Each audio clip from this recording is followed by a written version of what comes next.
السلام علیکم ورحمۃ اللہ وبرکاتہ۔ تمام افراد جماعت سے دعا کی درخواست ہے کہ درویش طیب صاحب کی طبیعت بہت سخت خراب ہے، ان کے لیے خاص طور پر دعا کی درخواست ہے۔ السلام علیکم ورحمۃ اللہ وبرکاتہ۔ سبحان اللہ و بحمدہ سبحان اللہ العظیم۔ اللہم صلی علی محمد وعلی آل محمد کما صلیت علی ابراہیم وعلی آل ابراہیم انکا حمید مجید۔ اللہم بارک علی محمد وعلی آل محمد کما بارکت علی ابراہیم وعلی آل ابراہیم انکا حمید مجید۔ دوستو، آج 11 دسمبر 2024 بدوار، اور صبح کے یہ جو نظارے آپ دیکھ رہے ہیں فرینکفرٹ جرمنی سے، اکثر و بیشتر میں آپ کے ساتھ شیئر کیا کرتا ہوں۔ ان کا مقصد ہر انسان اپنی اپنی نظر سے علیحدہ علیحدہ نکالتا ہے، لیکن میرا جو مقصد مین یہی ہوتا ہے کہ جو لوگ ان نظاروں کو دیکھتے ہیں ان کے دل میں تحریک پیدا ہو، ان کے دل میں یہ شوق پیدا ہو کہ ہم بھی اس طرح کے نظاروں کو انجوائے کیا کریں دنیا میں جہاں جہاں لوگ بستے ہیں، کیونکہ اس وقت صبح کے یہ نظارے آپ تب بھی انجوائے کر سکتے ہیں اگر آپ کچھ قربانی دیں، کچھ صبح اٹھیں، اور جب آپ اٹھیں گے تو پھر آٹومیٹیکلی خدا تعالیٰ نے جو مقصد بیان کیا قرآن میں انسان کو پیدا کرنے کا، وہ بھی حاصل کرنے والے ہو جائیں گے۔ بہرحال آج کا جو ذکر ہے وہ ہے قادیان کے متعلق۔ آپ سب جانتے ہیں کہ آج جس دور میں ہم داخل ہو چکے ہیں، آپ کو اگر کوئی رہنما انگلی پکڑ کے چلانے والا نہ ہو تو وہ پھر حال وہی ہو جاتا ہے جس طرح بھیڑ بکریاں جن کے اوپر اگر کوئی ان کو نگرانی کرنے والا نہ ہو تو وہ کوئی کدھر جو ہے وہ بھٹکتی پھرے گی، اور اس کو جو جنگلی جانور ہیں، جو بھیڑیے ہیں، وہ چیر پاڑ کے کھا جائیں گے۔ لیکن اگر ایک ریوڑ کے اوپر ایک چرواہا یا ایک اس کا خیال رکھنے والا موجود ہے تو پھر زیادہ امکان ہے کہ وہ اکٹھے ایک طرف جائیں اور ان کی حفاظت کا انتظام رہے۔ آج کے دور میں اگر ہم غور کرتے ہیں، پوری دنیا میں بہت سارے انسان ہیں جو بالکل ان کو علم نہیں ہے کہ ہم اگر مشکل میں ہوں، تکلیف میں ہوں تو ہم کس راہ کو اختیار کریں، ہم کس سے جو ہے اپنی تکلیف کا مداوع کے لیے دعا کا کہیں، کون ہے جو ہمارے لیے خدا کے حضور دعائیں کر سکتا ہے، جو ہمیں بچا سکتا ہے مشکل حالات میں۔ وہ صرف جماعت احمدیہ ہے جس کو اللہ تعالیٰ نے خلافت احمدیہ سے نوازا ہوا ہے۔ 1947 کی بات ہے جب انڈیا اور پاکستان علیحدہ ہوئے۔ آپ کو پتہ ہے کہ کتنے ہزار، کتنے لاکھوں انسان جو ہے ان کا دونوں اطراف میں قتل ہوا، خاص طور پہ انڈیا میں جو سکھوں نے جو ظلم کیا آنے والے مہاجرین پہ۔ ایسا ہی تھا کہ کوئی خوش قسمت ہے جو بغیر کوئی اپنا فرد گوائے پاکستان پہنچ جائے اور آ کے وہ خیر و عافیت کی خبر دے کہ ہم ٹھیک ٹھاک پہنچ گئے۔ سیم یہی سیناریو قادیان سے ہجرت کرنے والوں کے لیے بھی تھا، وہی خطرہ تھا۔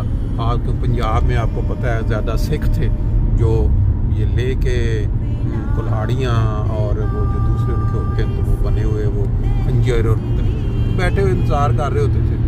تو وہ جب وہاں اعلان ہوا کہ یہاں سے بھی لوگ مہاجر نکل رہے تھے، تو اس وقت خلیفۃ المسیح ثانی نے قادیان کی حفاظت اور وہاں جو مقامات مقدسہ تھے حفاظت کے لیے ایک تحریک پیش کی کہ بھئی کچھ لوگ، وہ کون لوگ ہیں جو اپنی جانوں کا پرواہ نہ کرتے ہوئے وہاں رک جائیں گے اور حفاظت کریں گے۔ تو وہاں وہ لوگ جو رک گئے وہاں پہ، جنہوں نے کہا کہ ہم اپنی جان کی پرواہ نہ کرتے ہوئے یہاں رکتے ہیں، وہ کہلاتے ہیں درویشان قادیان، جن کو آج بھی بڑی عزت کی نگاہ سے دیکھا جاتا ہے جب ان کا ذکر آتا ہے۔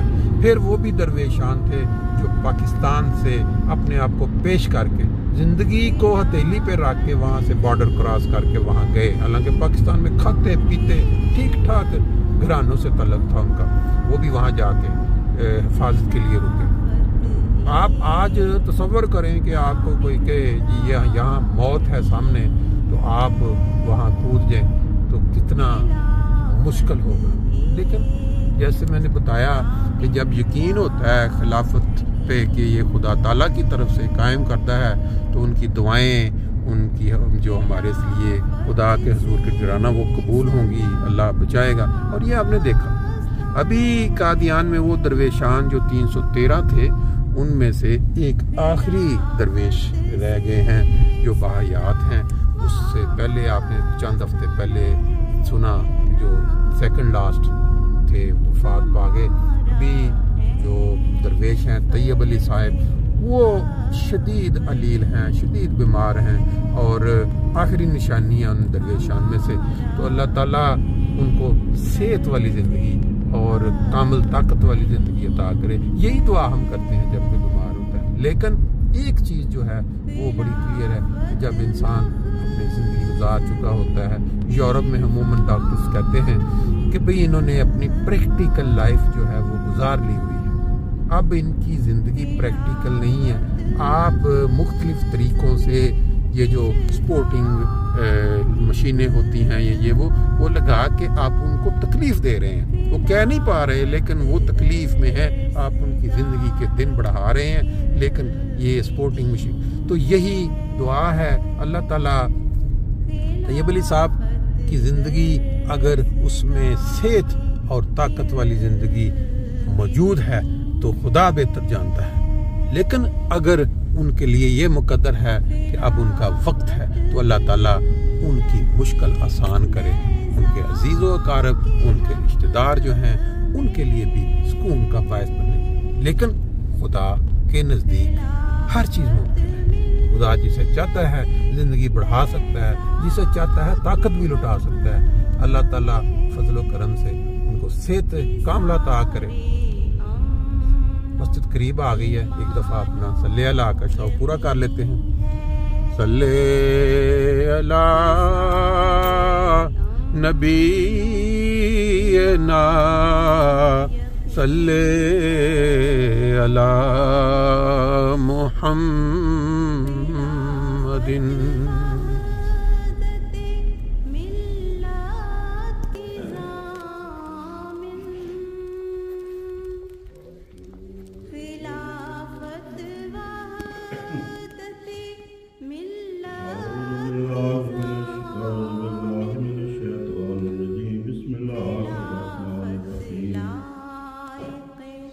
سبحان الذي أسرى بعبده ليلا من المسجد الحرام